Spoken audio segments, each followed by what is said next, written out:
If you guys want one-on-one training, online training, or nutritional coaching, please head on over to my website, jpfitnesspro.com. Just go to the services tab and select which one you would like.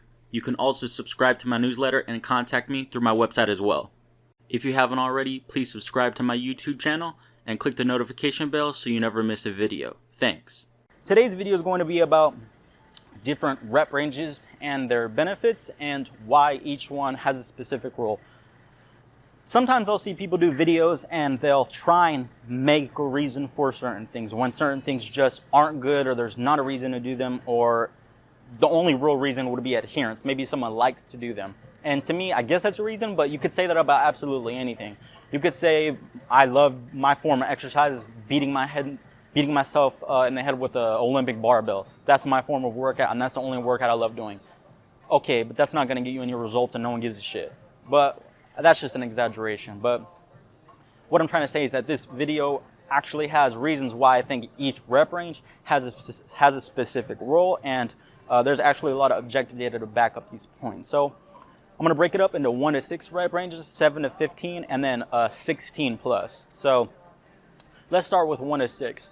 The 1 to 6 rep range, assuming you're using appropriate loads that are relatively challenging or maximally challenging, the 1 to 6 rep range is, you guessed it, optimal to building strength. Now, the reason why, and some people may say, well, I don't give a shit about strength. Well, the reason why is most people usually, when they're lifting, if you're lifting for hypertrophy, strength, weight management, to look good, whatever it is, strength is essential for various reasons. One, being strong is good in every single activity of daily life. Picking up groceries, picking something that fell over. There's shit that you pick up throughout your days, throughout your life, that's going to be heavy. When you're strong, it's not as hard for you to do that, and you're less likely to, again, pull your back out, pull a muscle, get a herniated disc, because you're used to lifting heavy weight.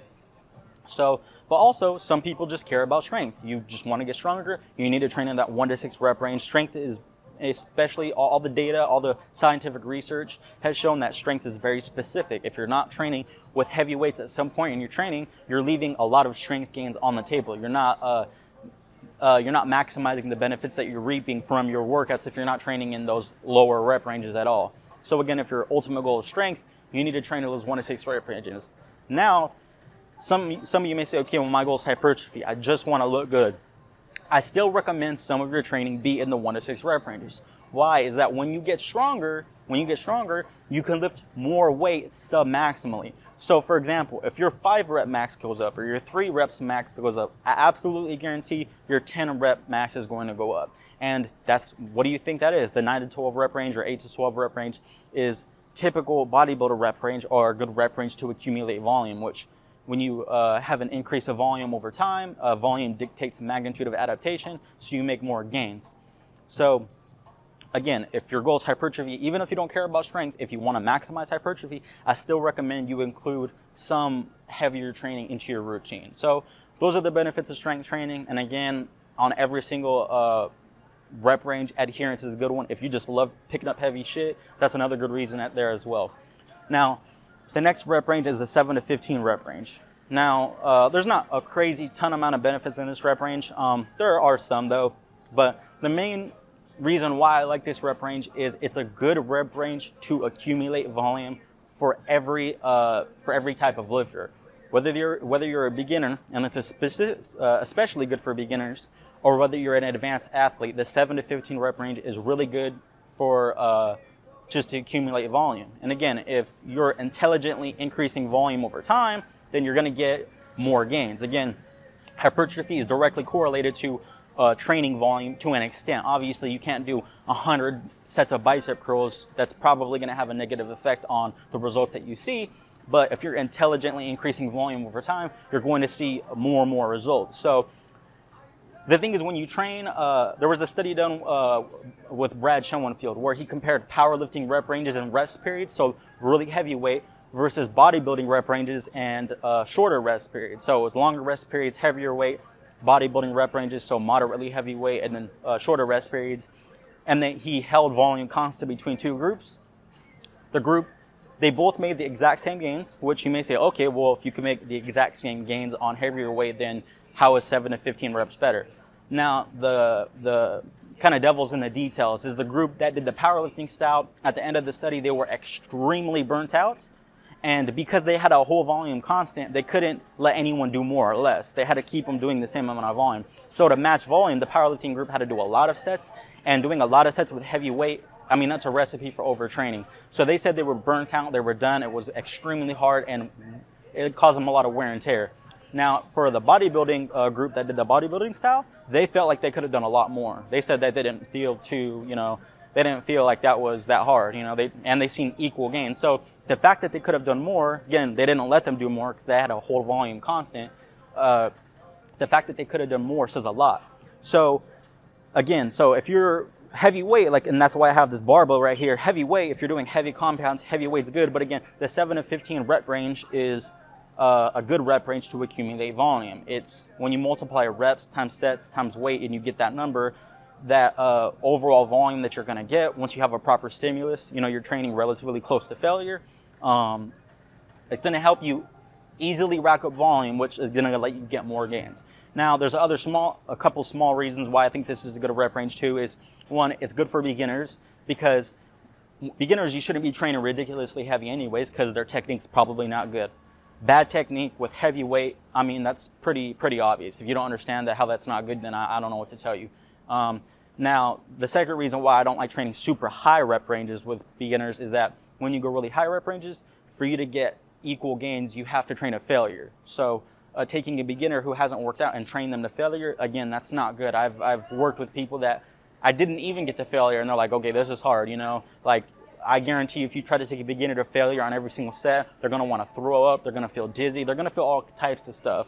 So that's another reason why is that 7 to 15 rep range, it's not too heavy, and they don't have to train to failure, and they'll make optimal results staying in that rep range. The last little reason is that it's that typical old school bodybuilder rep range. So if you just like training like old school bodybuilders, and again, this is just from a pure fun standpoint, again, that's something that might benefit you.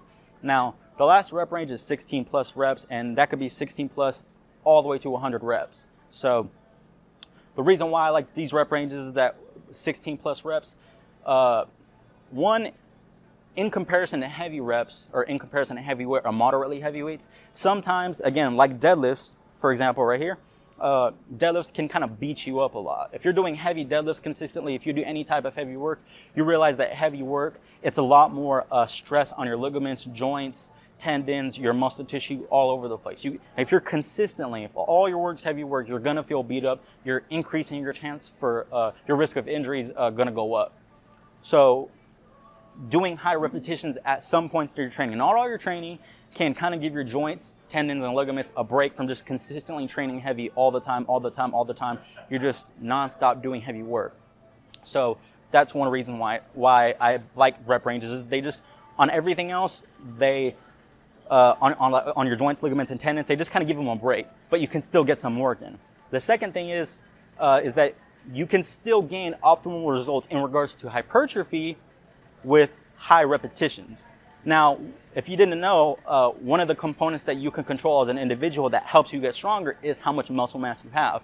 So if you can gain muscle optimally by taking high reps to failure, then you can optimally set aside some of your training for that. So you're giving your ligaments, tendons, and joints a break from training, and you're maximizing your hypertrophic potential. So again, that's a huge benefit right there. So those two things in conjunction, you're not leaving gains on the table if you're taking high reps to failure. So that's another reason why is you can still maximize hypertrophy. The third reason why I like high repetitions is, and if you're someone who lifts, most people I know like this, and not everyone does. Typically, women may not like this, especially in their upper body, but is the pump you get. A lot of people, when they go to the gym, they like feeling like they're doing something. They like feeling the pump. They like getting a pump. And if you're going to the gym and you're feeling like you're not doing something, which I'm not gonna lie, I love doing heavy work. There's lots of reasons why I like picking up heavy shit, but I don't do heavy shit and feel like I have a pump. When I'm done doing heavy shit, I feel like I just did a set of sprints. I feel tired, it like fucks me up.